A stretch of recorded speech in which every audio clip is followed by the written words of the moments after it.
తిరుమల శ్రీవారి లడ్డూలో కల్తీ నెయ్యి వ్యవహారానికి సంబంధించి ఇప్పుడు తాజాగా ఏసీబీ కోర్టులో ఏపీపీ వాదనలు వినిపించారు. అందులో మరికొన్ని కీలక అంశాలు తెర మీదకి వచ్చినాయి. తిరుమల శ్రీవారి లడ్డూలోనే కాదు, విజయవాడ శ్రీకాళహస్తి ఆలయాలకు కూడా కల్తీ నెయ్యి అందింది, కల్తీ నెయ్యి సరఫరా చేశారు. రాష్ట్రంలో ఈ బోలే బాబా డైరీ ఏదైతే ఉందో అక్కడి నుంచి సరఫరా అయింది అనే అంశాన్ని తెర మీద తీసుకొచ్చారు.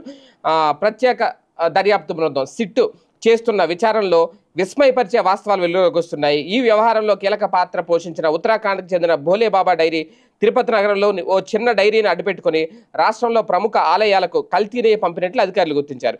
విజయవాడ కనకదుర్గమ్మ ఆలయం, అలాగే శ్రీశైలం, అలాగే శ్రీకాళహస్తి, కాణిపాకం, అలాగే ద్వారకా, తిరుమల వంటి పుణ్యక్షేత్రాలకు కూడా ఈ బోలే బాబా సంస్థే పరోక్షంగా నెయ్యిని సరఫరా చేస్తుందట. తిరుపతిలోని డైరీకి కమిషన్లు చెల్లించి ఆ కంపెనీ పేరుతోనే కల్తీ నెయ్యి పంపించారు అనేది విచారణ అధికారులు నిగ్గు తేల్చారు. ఇప్పటి వరకు తిరుమల తిరుపతి దేవస్థానానికి మాత్రమే కల్తీ నెయ్యి సరఫరా జరిగిందని అంతా అనుకున్నారు. కానీ ఈ తరుణంలో A12గా ఉన్న Bhole Baba dairy general manager Harimohan రాణాను నెల్లూరు ఏసీబీ కోర్టులో మూడోసారి బెయిల్ పిటిషన్ దాఖలు చేయగా ఏపీపీ జయశేఖర్ వ్యతిరేకిస్తూ ఈ నెల 17న వినిపించిన వాదనల సందర్భంగా ఈ ఆశ్చర్యకర విషయాలు బయటపడ్డాయి.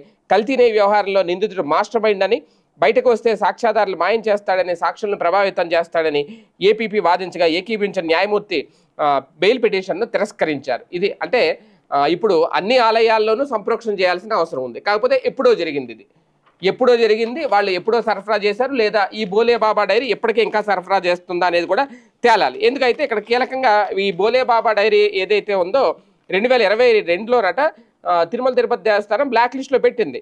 ఆ తర్వాత మాల్గంగా అనే డైరీని తెరపైకి తీసుకొచ్చారు. ఈ కంపెనీ కమిషన్ చెల్లించి సుగంధ ఆయిల్స్, పామోలివ్ తదితర పదార్థాలతో తయారు చేసిన కల్తీ నెయ్యిని పరోక్షంగా బోలే బాబా డైరీనే టీటీడీకి పంపిస్తుందట అని ప్రధానంగా వాదనలు ఏపీపీ చెప్పింది. కొన్ని సంస్థల దగ్గర నెయ్యి కొనుగోలు చేసి తిరుమల తిరుపతి దేవస్థానానికి సరఫరా చేశామని హరిమోహన్ రాణా గతంలో తెలిపారట.